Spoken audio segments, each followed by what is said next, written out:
تعالیٰ آپ کو صحت دے۔ تو وہ پیارے نبی محمد صلی اللہ علیہ وسلم کی یہ دور کا واقعہ ہے کہ ایک صحابیہ ہیں، وہ اتنی تابع دار ہیں، اپنی باندی سے شادی، غلام سے شادی کی ہوئی تھی، باندی سے شادی کی تھی صحابی نے۔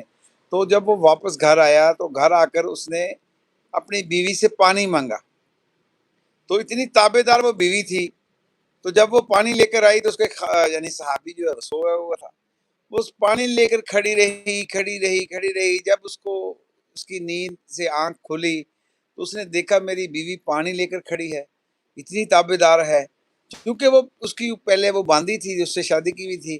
تو اس نے کہا آج مانگ، کیا مانگتی ہے؟ جو مانگے گی وہ تمہیں عطا کروں گا۔ تو اس نے کہا اچھا یہ پکی بات ہے، وعدہ لے لیا؟ اس نے کہا ہاں۔ تو فرمایا کہ مجھے پھر طلاق چاہیے تم سے۔ تو وہ بڑا حیران ہوا، پریشان ہو گیا، بھئی یہ کیا معاملہ ہوا، اتنی محبت، اتنی تابع دار بیوی اور مجھ سے طلاق مانگ رہی۔ تو اس نے کہا میں حضور صلی اللہ علیہ وسلم کے پاس جا کر پہلے اس کی تحقیق کر لوں، میں حضور سے پوچھ لوں، اگر آپ صلی اللہ علیہ وسلم نے اجازت دے دی تو میں پھر تجھے طلاق دے دوں گا، لیکن پوچھنا میں نے حضور سے ہے۔ تو یہ دونوں میاں بیوی حضرت محمد صلی اللہ علیہ وسلم کے پاس جا رہے، اور راستے میں اس صحابی کو ٹھوکر لگی اور اس کے پاؤں سے ناخن سے خون نکل آیا۔ اس عورت نے، اس کی بیوی نے کپڑا پھاڑ کر اس کے اوپر لگا دیا، یعنی باندھ دیا، اور کہنے لگی اب واپس چلو۔ اس نے کہا بات کیا ہے؟ ابھی تو تو کہہ رہی تھی طلاق دے دو، میں جا رہی۔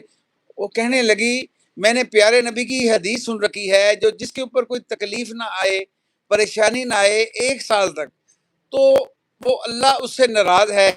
تو میں نہیں چاہتی ایسے بندے کی بیوی رہوں جو جس سے اللہ ناراض ہو۔ تو وہ تیرے اوپر ابھی تکلیف آئی ہے تو مجھے سمجھ میں آ گئی کہ اللہ تجھ سے راضی ہے، اب واپس چلتے ہیں۔ تو یہ تھی معیار تھا ان لوگوں کا، حضرت علی رضی اللہ عنہ کے ساتھ جو شادی